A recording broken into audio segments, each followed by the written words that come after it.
అనేక రకాల విచారంగా సమస్యలు ఉన్నాయి. ఒక ఆయన చెప్పాడు, నేను ఉన్నాను, నేను చూశాను, నేను చేస్తానని చెప్పాడు. ఏం చేయలేదు, అందుకే వెళ్ళిపోయాడు ఇంటికి. ఇంకో ఆయన వచ్చాడు, జాబు రావాలంటే బాబు రావాలంట. ఏ బాబు వచ్చాడు? మాకు బాబులు రాలా, మాకు జాబులు రాలా.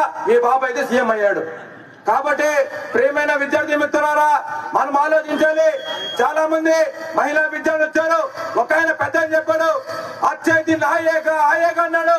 అచ్చేదిన్ వచ్చింది, కానీ మన సత్యదినే మాత్రమే మన కళలో కనిపిస్తా ఉంది.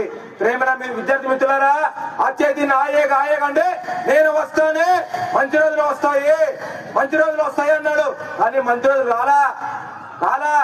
చూసారా, ఈరోజు భారతదేశంలో ఒక మహిళ తిరగాలంటే ఎన్ని కష్టాలు ఎదురుపడతా ఉంది, ఎన్ని కష్టాలు పడుతూ ఉంది.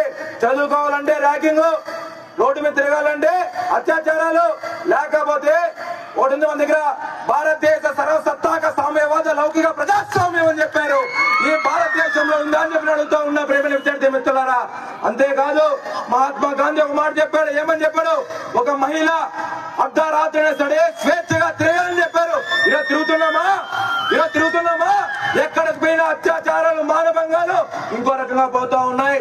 మరోవైపు మనిషిలో మగవాడిలో 50% మహిళ అని చెప్పారు. నేను అడుగుతున్న ఈ కేంద్ర ప్రభుత్వాన్ని, రాష్ట్ర ప్రభుత్వాన్ని, 50% సగభాగం అయితే విద్యా రంగంలో, వైద్య రంగంలో, వ్యాపార రంగంలో, లేకపోతే సినీ రంగంలో, ఏ రంగంలో సరే మహిళలు ఉన్నారా అని అడుగుతూ ఉన్నా. కేవలం 1, 2, 3 తప్ప నిజంగా అమలు చేస్తే ఈ కేంద్ర ప్రభుత్వాలు కానీ రాష్ట్ర ప్రభుత్వాలు కానీ సిగ్గుంటే, దమ్ముంటే మీరు నిజంగా నిజాయితీగా రిజర్వేషన్ అమలు చేస్తే మహిళలకి 50% అమలు చేయండి. లేకపోతే మీరు పనికిరాని చెప్పి అడుగుతూ ఉన్నాం. మిత్రులారా, ఇంకో మాట, నారా లోకేష్ గారు, హలో లోకేష్ గారు, యువగలం మనగలం అన్నారు. ఇదే చిత్తూరు జిల్లా కుప్పం నుంచి అదే శ్రీకాకుళం జిల్లా వరకు పాదయాత్ర పెట్టారు. ఎవరి కోసం పెట్టావయ్యా? ఈ విద్యార్థుల కోసం పెట్టలేదా? వీళ్ళ అమ్మ నాన్న తల్లి కోసం పెట్టలేదా? మీ అబ్బా సీఎం అయ్యాడు, మా అబ్బులు ఇంకా పని చేసుకుంటున్నారు, వాళ్ళకి ఉద్యోగాలు లేవా? చెప్పండి, ఎంతసేపు అదే పని చేయాలా ప్రేమ విద్యార్థి మిత్రులారా? అందుకే అడుగుతున్నాం.